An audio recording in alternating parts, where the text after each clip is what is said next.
Les éthylotests anti-démarrage obligatoires pour les bus d'ici le 1er septembre. Il reste donc quelques semaines aux transporteurs pour équiper leurs véhicules. Une mesure déjà en vigueur en France métropolitaine et qui devrait permettre d'éviter de nombreux accidents. Il sera question de politique dans ce journal et de la campagne des Républicains, la campagne des primaires de novembre prochain. Après l'officialisation de la candidature de Nicolas Sarkozy, vous découvrirez ses soutiens guyanais. Et puis la papillonite n'est pas encore arrivée, mais surveillée déjà par la cellule du parc naturel régional. Si vous croisez donc les papillons et ces fléchettes d'Urticonte, vous êtes prié de faire un signalement. Explication en fin d'édition. Et puis le Tour de Guyane, victoire guyanaise à Patou aujourd'hui. Ludovic Exfort au sprint devant Hervé Arcade de la Martinique après plus de 160 km. Résumé en images, analyse et classement général à voir juste après cette édition. Bonsoir à tous. Il faudra donc souffler avant de démarrer un autocar à partir du 1er septembre 2016.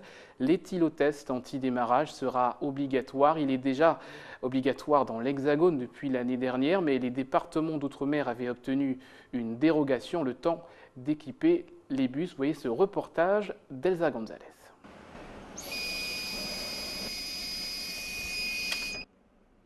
Démarrage autorisé. Donc là, je peux démarrer. Pour ces chauffeurs d'autocar, plus question de démarrer sans donner un peu de leur souffle. La raison, un éthylotest anti-démarrage. Avant de démarrer, si je ne souffle pas, le bus ne démarre pas. Vous avez vu, regarde. Donc le matin, on met le bus sur contact et après on souffle. C'est écrit, s'il vous plaît, soufflez. Une action devenue quotidienne et obligatoire depuis septembre 2015. Cet éthylotest anti-démarrage vient renforcer la prévention en termes de sécurité routière. Plutôt bien accueilli par les entreprises de transport malgré son coût. C'est une preuve de performance pour nous justement. Donc si ça peut éviter le risque d'accident, tant mieux. Donc bon, c'est vrai que ça avait un coût parce qu'en métropole, la sécurité sociale a pris en charge jusqu'à 70-80% des installations d'éthylotest sur les véhicules, parce que pour eux c'était une mesure préventive. En Guyane, on n'a pas du tout été aidés. Donc ce sont nous les transporteurs encore qui avons dû prendre sur notre marge pour pouvoir équiper tous nos véhicules de cet appareillage. Un équipement des véhicules tardif en raison d'une dérogation d'1 an mise en place par la préfecture, reportant l'application de cette mesure à septembre de cette année. Au 1er janvier 2016 est sorti un décret qui disait qu'il nous donnait une dérogation, enfin en tout cas pour les dom-tom, jusqu'au 1er septembre 2016. Donc on a eu un flou du 1er septembre 2015 au 31 décembre 2015. Et là, tout le parc guyanais, normalement, on est équipé pour la rentrée. En tout cas, nous, au niveau des entreprises, c'est fait, puisque ça fait depuis l'année dernière, ça devait être réellement obligatoire. À presque une semaine de la rentrée, seuls quelques autocars restent à équiper dans toute la Guyane. C'est l'événement politique de la semaine en France, l'officialisation de la candidature de Nicolas Sarkozy pour les primaires de la droite et du centre en Guyane. La campagne s'organise déjà autour des soutiens de l'ancien président. Regardez. Paulin Brunet, l'ancien député RPR et actuel président de Républicains de Guyane, sera le représentant du candidat Nicolas Sarkozy pour la campagne des primaires. Cet homme d'expérience sera plus exactement le référent de l'ancien président de la République. J'ai accepté d'être le référent de Nicolas Sarkozy pour cette campagne électorale parce que depuis de nombreux mois, en tant que membre du Conseil national et en tant que représentant des Républicains, nous avons l'occasion de travailler à Paris autour du programme de l'Outre-mer et en particulier celui de la Guyane. Parmi les autres soutiens de Nicolas Sarkozy en Guyane, Fabien Covis, ancien président de l'UMP et membre des Républicains, il voue une amitié fidèle à son ancien président. Pour moi, c'est une très bonne nouvelle. J'attendais ce moment avec impatience. Effectivement, il rentre dans l'arène. Aujourd'hui, il est candidat et ça permettra, lors de ces primaires, de montrer que c'est un chef d'État. C'est un chef d'État qu'il est là, qu'il a pris conscience de ses erreurs. Aujourd'hui, avec la maturité, avec le recul, il sera en bonne position pour pouvoir régler les problèmes de la France.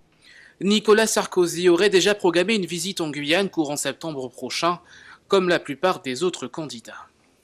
Donc une bonne partie des candidats est censée venir nous rendre visite, rendre des comptes et présenter leur programme, leur vision, leur projet aux militants, aux sympathisants. Donc c'est ça aujourd'hui l'exercice auquel ils doivent se soumettre dans une certaine mesure, parce que c'est ça les primaires, c'est venir défendre son projet, sa vision. Et parce que comme certains ne comprennent pas forcément, aujourd'hui ces primaires elles sont là pour expliquer un projet. Sur les valeurs, les convictions et autres, la quasi-totalité des candidats partagent les mêmes convictions, il y a un tronc commun. La liste des prétendants à l'investiture du parti n'est pas encore connue, mais le mode de l'élection est déjà clair. Il s'agira d'un scrutin ouvert. Ce sont des primaires qui sont ouvertes à tous les électeurs. Parce que beaucoup de gens pensent qu'il faut avoir sa carte de parti pour voter. Non, les primaires sont ouvertes à n'importe quel électeur à condition qu'il soit inscrit sur la liste électorale. Deuxième petite précision, croustillante, il va falloir s'acquitter de 2 €. Pourquoi ? Parce qu'il y a des frais inhérents à l'organisation de la campagne. Les élections se dérouleront le 20 et le 27 novembre prochain, après quoi les Républicains devront se rassembler contre leur adversaire principal à gauche, qui n'est pas encore désigné. En bref, les chiffres du chômage pour le mois de juillet, une baisse de 0,8% par rapport au mois d'août pour la catégorie A. Selon Pôle emploi, 22 380 personnes restent à la recherche d'un emploi en Guyane pour le mois de juillet. Je vous le disais en titre, la papillonite n'est pas encore de retour, même si quelques cas ont déjà été signalés. La cellule de surveillance papillonite reste cependant en alerte. Vous pouvez la contacter si vous observez des chenilles. Voyez ce reportage d'Ayo Delégerma. Voici l'Ilésia ou papillon cendre, l'insecte responsable de la papillonite, une réaction allergique cutanée causée par ses poils urticants. L'Agence régionale de la santé intervient pour informer la population des gestes à avoir pour limiter les effets. Pour qu'ils prennent toutes les mesures, 1, pour éviter la présence des papillons, et 2, pour se protéger s'il y a eu présence et donc lâcher de fléchettes, on va dire, par les papillons, soit sur les gens, soit surtout sur les vêtements, sur les meubles, etc. Donc pour nettoyer, ne pas avoir pendant plusieurs jours une atteinte par ces fléchettes. Il faut savoir que ces fléchettes contiennent du venin et c'est ça qui entraîne les démangeaisons, les boutons. Un élément important, c'est que le venin est thermolabile. Donc la première réaction quand on sent qu'on a été touché, c'est d'aller se prendre une douche d'eau chaude et surtout pas frotter, quoi.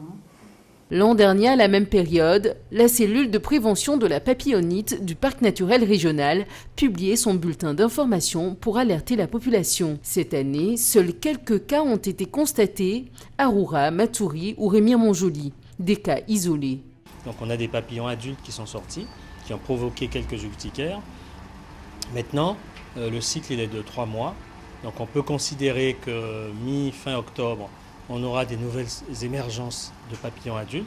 Donc pour l'heure, pas d'inquiétude à avoir, mais la vigilance est de mise. Et si on a des regroupements, des agrégats de chenilles, ça veut dire qu'il y a une préparation de quelque chose dont on ne peut pas forcément mesurer l'intensité. Mais si vous avez 500 regroupements de 150 chenilles, là vous pouvez être sûr qu'il y a quelque chose qui se prépare et qu'on peut avoir une pullulation qui va arriver. Pour réduire l'ampleur du phénomène, vous pouvez signaler tout regroupement de chenilles de papillons cendres au 0694 387 526 ou au 0594 289 270. Plus d'informations sur le site internet du parc naturel régional. Direction la Guadeloupe maintenant, l'île a été traversée hier soir par une onde tropicale, beaucoup de vent et beaucoup de pluie et fort heureusement aucune victime. Et le reportage d'ATV Guadeloupe. Au lendemain du déclenchement de la vigilance orange dans la commune de Sainte-Anne-à-Valette, les dégâts des eaux sont sans précédent, comme dans cette crèche. Il y a de l'eau partout dans la rue, j'ai pas pu entrer dans la crèche ce matin, donc on a attendu que l'eau baisse un petit peu, parce que j'avais de l'eau même dans les bottes. Et donc, c'était assez... je suis émue de vous raconter ça parce que c'était vraiment difficile à constater ça, là, voir comment ça s'est passé. Donc, on a tout perdu, en fait. Hein. On a tout perdu. Déjà, on a fermé la crèche pour les 3 jours qui viennent, là. Jeudi, vendredi. Les 2 jours, dis-je. Donc on va pour essayer de nettoyer, puisque c'est pas évident. De l'autre côté de la rue, ce riverain s'est réveillé à 4 heures du matin pour sauver ses meubles. Déjà habitué à cette situation, il a opté pour la pompe pour évacuer l'eau. C'est de la prévision. Donc voyant ce qui se passe à l'extérieur, je me suis procuré une petite pompe pour pouvoir évacuer le surplus d'eau que j'ai dans la cour et dans la maison également. Et donc ça me facilite la chose. Mais c'est la même organisation, mais un peu améliorée. Je suis en train de faire des travaux de maçonnerie pour essayer de colmater ce genre de choses. Et au niveau de la municipalité, il faut qu'ils fassent l'effort de nettoyer les canalisations. Face aux dégâts des eaux subies par les riverains, la mairie dit tout mettre en œuvre pour éviter ce phénomène. Comble de malchance, nous avons commencé depuis lundi le curage de ce canal pour permettre l'évacuation des eaux pluviales, parce qu'il s'agit d'eau pluviale. Mais nous avons trouvé un canal vraiment rempli d'alluvions, rempli de détritus, de sable. Et il faut, aujourd'hui, nous sommes en train d'ouvrir ce canal pour pouvoir enlever le sable qui s'y trouve et les alluvions avant de pouvoir faire le curage du canal. Il est prévu de fortes pluies orageuses sur tout l'archipel jusqu'à demain. Il est important néanmoins de se renseigner avant d'entreprendre un déplacement et soyez prudents.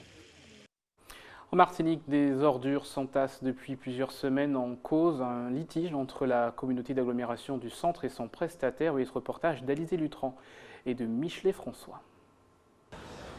Plus les jours passent et plus les ordures s'amoncellent. Les camions de ramassage ont cessé de collecter les poubelles. Des odeurs nauséabondes émanent des détritus et pourraient devenir un véritable problème sanitaire. Les riverains sont les premiers touchés. Ici, à Morne-Pavillon, c'est le ras-le-bol. Là, on ne peut pas vivre avec ces trucs-là. C'est les microbes, ça attire les ravels, les cafards, les rats, tout et tout. Et surtout, ce n'est pas bon pour les enfants ici. Je vous assure qu'on avait pensé que c'était à cause des vacances et une mauvaise organisation du départ en congé qui a fait que les poubelles restaient si longtemps sur les trottoirs. Payer les impôts, c'est toujours difficile. Un service est promis en échange et que ce service ne soit pas rendu, surtout un service qui tend à amener des maladies et autres, j'aurais souhaité qu'ils en tiennent compte et qu'ils fassent le maximum. Dans les zones avoisinantes, les commerçants en subissent eux aussi les conséquences. C'est un frein à la vente. Donc ça nous empêche, ça peut ternir l'image de la société. Il y a des personnes qui peuvent être sensibles aux mauvaises odeurs et puis elles viennent par rapport à ça. Nous on travaille dans un atelier qui est déjà fermé et on a beaucoup de dépôts d'ordures d'un peu de dessous sous nos fenêtres qui remontent dans un endroit fermé. Donc c'est un petit peu difficile, surtout les après-midi avec le soleil qui tape dessus. Les 4 communes de la CACEM sont impactées, mais les perturbations se ressentent surtout à Saint-Joseph et au Lamentin, où seulement 2 camions, au lieu de 11, prennent en charge la collecte des ordures. En cause, un prochain changement de prestataire. L'entreprise n'ayant pas été retenue après la commission d'appel d'offres pour le prochain marché, ces messieurs ont décidé de ne pas réparer les camions, de ne pas finir la prestation jusqu'au 30 août. Nous avons affaire à des patrons peut-être un peu scrupuleux. Moi, je vous dis, je n'ai pas peur de le dire. Et ils ont des camions qui sont tombés en panne et ils refusent de faire des dépenses. Hier, nous avons eu une réunion avec le président de la CACEM et nous leur avons demandé, les 4 communes ont demandé au président de la CACEM de tout faire pour que le prestataire puisse revenir à une situation normale. 50 000 €, c'est la somme que la société Fizer doit dépenser pour faire réparer ses camions. Mais pour l'heure, la CACEM attend la réponse du nouveau prestataire, Alizé Environnement, pour reprendre les rênes avant le 1er septembre et permettre un retour à la normale. Retour en Guyane avec cette formation, une remise à niveau pour les artisans électriciens en raison de l'évolution des normes françaises sur la sécurité incendie et sur les installations électriques. C'est le syndicat des électriciens de Guyane qui est à l'initiative de cette formation qui dure une semaine. On écoute l'un des membres de l'association Fedelec 973 au micro d'Elsa Gonzalez. L'essentiel, c'est de faire en sorte que tout le monde ait le même niveau d'information de la normalisation pour servir justement nos clients sur le terrain, et je veux dire que ce soit sur mon installation, sur l'installation de notre confrère, et que les règles de l'électricité, les règles de la caisse séquençante soient respectées. Tous les messieurs que vous avez vus dans la salle sont déjà des artisans, ils ont déjà un savoir-faire. Donc ils ne viennent pas découvrir, comme les choses évoluent, et dans cette évolution, ils viennent se réapproprier les choses les modifications qu'on a apportées pour le bien-être de l'usager de l'électricité. Et puis avant de se quitter, quelques mots de la fusée Ariane qui devait décoller.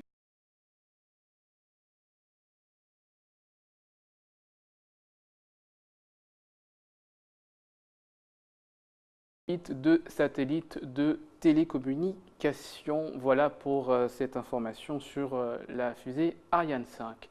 C'est la fin de cette édition. Je rappelle tout de suite les titres de ce journal. Information principale, donc les bus équipés d'éthylotests obligatoires à partir du 1er septembre 2016. Il reste encore quelques semaines pour les transporteurs.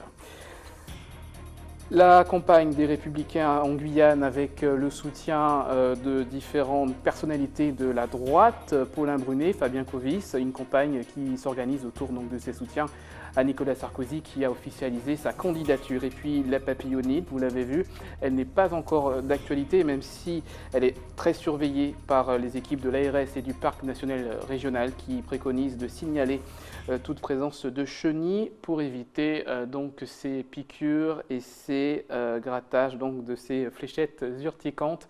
Voilà pour l'information du jour. Restez avec nous tout de suite, votre magazine sur le Tour de Guyane. A tout de suite.